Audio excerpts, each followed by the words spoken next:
কবি দীপকচন্দ্র দাশের লেখা মা কালী। সেই ছোট্ট থেকে মিথ্যে কথা বলতে হলেই বলেছি মা কালী। দিদু বলে বয়াম ভরা নাড়ু ছিল, খেয়েছে কি রে সবগুলো? আমি খাইনি মা কালী।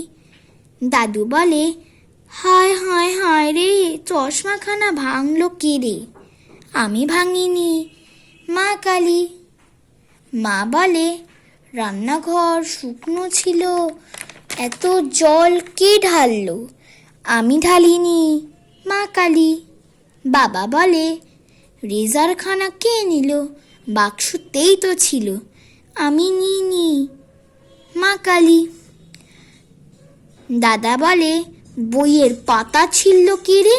একটু আগেই গেছি পড়ে, আমি ছিঁড়িনি মা কালী।